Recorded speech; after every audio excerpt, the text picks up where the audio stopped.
President Trump gratuitously bombed Syrian troops again yesterday. This is from CBS News. Here's what they say. The U.S. sent aircraft to strike Syrian regime vehicles on Thursday that violated a deconfliction zone set up around Al-Tanf, an army base where special forces are training Syrian militias. CBS News national security correspondent David Martin reports. American officials and Syrian activists said the strike hit the pro-Syrian government forces as they were setting up fighting positions in a protected area in the desert near the border with Jordan. A bulldozer and a tank were hit, although it was unclear if it struck the Syrian army or just militias allied with the government. The region around Al-Tanf, where the borders of Jordan, Syria, and Iraq meet, has been considered a deconfliction zone under an agreement between the U.S. and Russia. The Syrian regime has violated the zone 2 times in the past few days, Martin reports. Okay, now, I submit to you, obviously, U.S. troops in the region know that Syrian forces aren't going to attack you. Oh, they violated the deconfliction zone. Are you in danger or are you not in danger? They're not in danger. They're not. Anybody who knows anything about the region will tell you immediately. I don't care what side of this they think they're on. They will tell you immediately, no, Syrian troops or Syrian-backed troops are not going to attack the U.S. That's crazy. They would never do that. So what does the U.S. do? They say, you violated our space or something. And Trump orders them to get bombed. You want to know why he did it? I'll tell you why he did it. Remember the last time he attacked the Syrian government when he bombed their air base? What happened?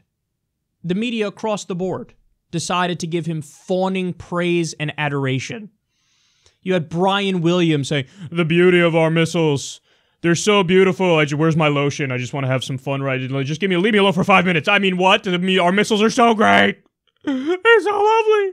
You had Fareed Zakaria say, that's the moment he became president, is when he attacked a country that didn't attack us. The way these people think is like, what? That's when he became president, is when he attacked and half the time previously, what would they say? Trump is a thin-skinned buffoon narcissist with authoritarian tendencies. So obviously the way for him to be taken seriously is to start bombing people. We want the thin-skinned authoritarian to bomb people. Then he's serious. Then we like him. When he's not bombing people, he's crazy. When he is bombing people, totally reasonable. What? How do you not see that contradiction? Okay, so it wasn't just Fox News. It wasn't just right-wing media. It was, neutral media. It was establishment media. It was supposed left-wing outlets. Nancy Pelosi and Chuck Schumer, who were supposed to be the leaders of the resistance, said, yeah, we were with him on attacking the Syrian government. So last time Trump did that, fawning praise, love, well, guess what? In the past 2 weeks, Trump hasn't been getting any good press now, has he? Everything, oh my God, Russia, Russia, Russia. Oh, you got Michael Flynn, James Comey, this, that. Oh, did he really say this? Did he really say that? Oh, Jesus, look at, oh my God, failures left and right. So Trump, as you all know very well, he yearns for adoration and pats on the head.